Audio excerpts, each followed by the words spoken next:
আসসালামু আলাইকুম। আমি ডাক্তার সাবরিনা হোসেন, নাক কান গলা বিশেষজ্ঞ, কাজ করছে বিআরবি হাসপাতাল নাক কান গলা বিভাগ কনসালটেন্ট হিসাবে। আজকে আমরা আপনাদের সাথে নাক ডাকার সমস্যা নিয়ে আলোচনা করব। আসুন একটু জেনে নেই নাক ডাকার সমস্যাটা কেন হচ্ছে। নাক ডাকার সমস্যাটা হচ্ছে যে প্রথম কারণটা হলো অতিরিক্ত ওজন বৃদ্ধি।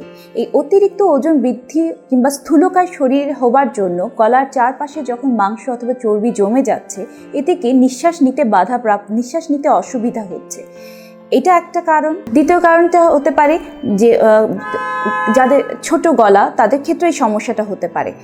এবং আরও হচ্ছে যদি নাকের ভিতরে কোনো সমস্যা থাকে, যেমন নাকের হাড় বাঁকা, নাকের মাংস বৃদ্ধি, সেক্ষেত্রে নিঃশ্বাস নিতে অসুবিধা হয় এবং নাক ডাকার উৎপত্তি হতে পারে।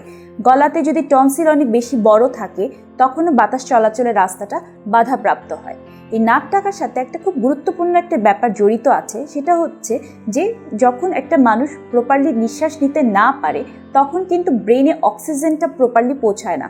এতে তার রাতে ঘুমটা বারবার ভেঙে যায় এবং এই ভেঙে যাওয়ার কারণটাই হলো সবচেয়ে ক্ষতিকর দিক। এখন চলুন শুনে নিই যে আমরা যখন নাক ডাকার এই চিকিৎসাটা সময় মতো না নেই, তার জন্য কি কি ক্ষতিকর দিকগুলো আসতে পারে। যেমনটা আলোচনা শুরুতে বলছিলাম যে বারবার রাতে ঘুমটা ভেঙে যায়, তার মানে তার রাতে ঘুমটা পরিপূর্ণ হয় না এবং সে আলটিমেটলি সকালবেলায় ফ্রেশ থাকছে না।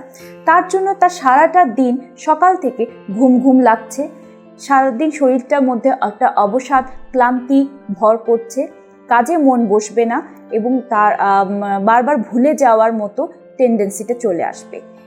এইভাবে যদি ক্রমাগত কয়েকদিন চলতে থাকে, একটা সময় কিন্তু রোগীর ব্লাড প্রেশারটা বেড়ে যায় এবং একই সাথে শরীরে ইনসুলিনের তখন ডিস্টারবেন্স দেখা দেয়, সেক্ষেত্রে তখন ডায়াবেটিসের মাত্রাটাও বেড়ে যায়। শুধু তাই নয়, যদি একটা এইভাবে প্রেশার এবং ডায়াবেটিসটা আনকন্ট্রোলড হারে বাড়তে থাকে, একটা সময় কিন্তু রোগীর স্ট্রোকেরও ঝুঁকি এবং হার্ট অ্যাটাকের মতো ঝুঁকিও চলে আসে। যদি একটু এক্সাম্পল দিয়ে একটা উদাহরণ দিয়ে যদি বলতে পারি, তাহলে খুব বিখ্যাত সুরকার ছিলেন বাপ্পি লাহিড়ী, যার কিন্তু মৃত্যুটাও অনেকটা এই রকম অবসাদ, অবস্ট্রাকটিভ স্লিপ অ্যাপনিয়ার রিজনটাকে বলা হয়ে থাকে এবং যেটার অর্থই হলো নাক ডাকার মাধ্যমে তার শরীরে যে ক্ষতিকর দিকগুলো ছিল সেগুলা কিন্তু অতিরিক্ত হারে বেড়ে গিয়েছে এবং আলটিমেটলি তাকে মৃত্যুর দিকে ঢেলে দিয়েছে।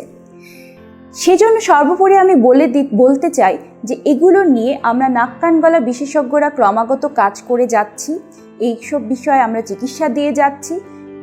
ক্ষেত্র বিশেষে এগুলো আমরা ওষুধের মাধ্যমে সমাধান হয়। অবশ্যই ওজন কমানো একটা গুরুত্বপূর্ণ ভূমিকা রাখে এবং কিছু স্লিপ সার্জারি নামে সার্জারিও আমরা করে থাকি। আমাদের সাথে যোগাযোগ করুন এবং সুস্থ থাকুন। ধন্যবাদ।